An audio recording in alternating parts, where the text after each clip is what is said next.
Pretiorates. Thoughts. Is the Japanese bond market now pulling the plug? Over the last few days, we have seen a small selection of the best scenarios currently on the table. We have already summarized some of them in the issue, Welcome to 2026, Expect the Unexpected. However, the newly emerging nervousness is now being explained by an unusually large number of theories.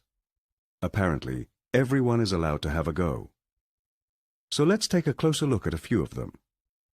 The long-missed volatility in the bond markets has finally made itself felt, and not shyly. The rising yields in the Japanese bond market should now be flashing on the radar screens of every investor worldwide. Good news for gold investors. Japanese market yields also show a high correlation with the price of gold. To many, Japan seems like a distant island somewhere in the Pacific. In global finance, however, the land of the rising sun is a heavyweight.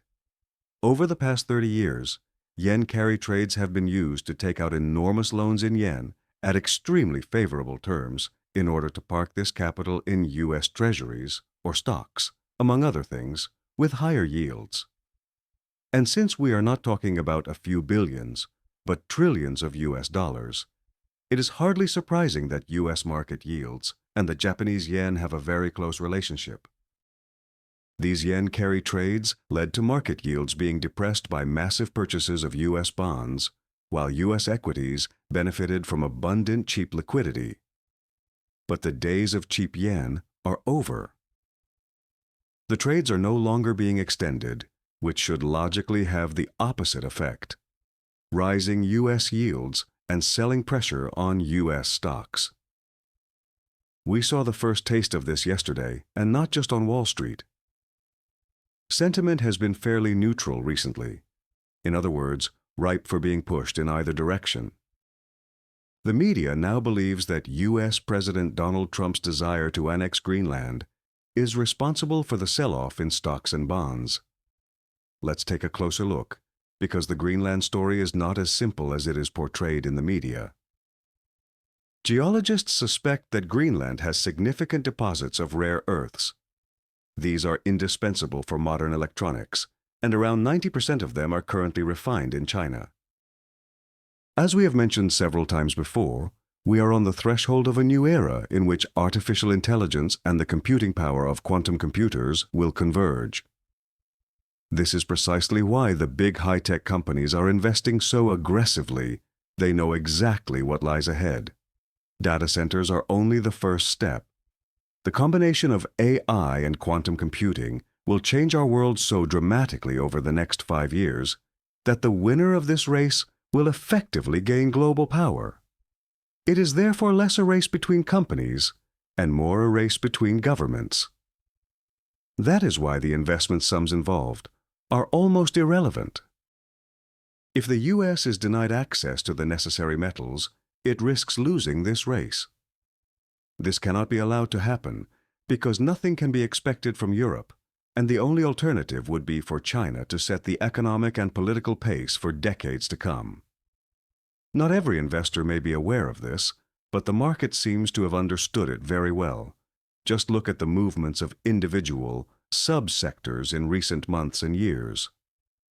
The market apparently assumes that the U.S. government will ultimately be satisfied with an increased military presence and mining rights in Greenland. In principle, the U.S. has already controlled the large island since its invasion in 1940. Has the pulse of the financial markets now increased because of Greenland or because of new threatened import tariffs? In recent years, Europe has largely withdrawn from world politics. The national debt of many countries has exploded. Economic flexibility has shrunk, while socialist regulations have increased significantly. Added to this is political disagreement. After Japan, Europe is therefore also one of the regions with an increased risk of turmoil in the bond markets. And import tariffs? These are no longer a real specter for the market. More on this later. We recognize that cheap capital from Japan is drying up, and that sooner or later, capital from Europe will also be looking for a new home. Realistically, the US dollar is really the only option. The much-cited Armageddon scenario of a dying US dollar should therefore be treated with caution. Perhaps it is simply the last fiat currency to be laid to rest. Also interesting is the assessment of a large independent research firm which classifies Trump's Greenland initiative as a mere distraction. In the coming days and weeks, the U.S. Supreme Court, SCOTUS, is expected to rule on import tariffs. Analysts believe that the ruling could potentially go against the U.S. government. However, tariffs have not only become a political and economic weapon for the president, but also a pillar of support for the U.S. stock market. After initial nervousness, they have even calmed the U.S. bond market. They reduce the trade deficit, a welcome calming pill in terms of debt. If the Supreme Court does indeed rule against import tariffs, it would not only be a political slap in the face for the president, but would also likely cause headaches for the U.S. stock and bond markets.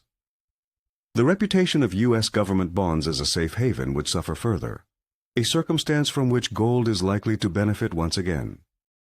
In the end, it is almost secondary whether the Japanese bond market, Greenland or SCOTUS, with its tariff decision, is responsible for the increased nervousness. The market itself is already clearly signaling that it is no longer entirely satisfied. Whenever the volatility future is trading significantly above the spot price for 6 months, trouble is brewing. This situation arises when large investors use futures to hedge against rising volatility, that is, nervousness. We have also observed that U.S. investors have recently been increasingly betting on defensive stocks. This is another clear indication that the very strong bullish sentiment is currently weakening.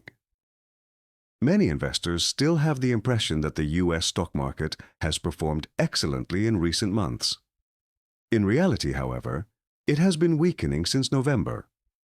In relative terms, the S&P 500 has not been able to keep pace with the global world index for 3 months. We would therefore not be surprised if the bears slowly emerge from hibernation in the coming days and weeks. Remember that these thoughts are not investment recommendations, but only our opinion. For recommendations, contact your own investment advisor.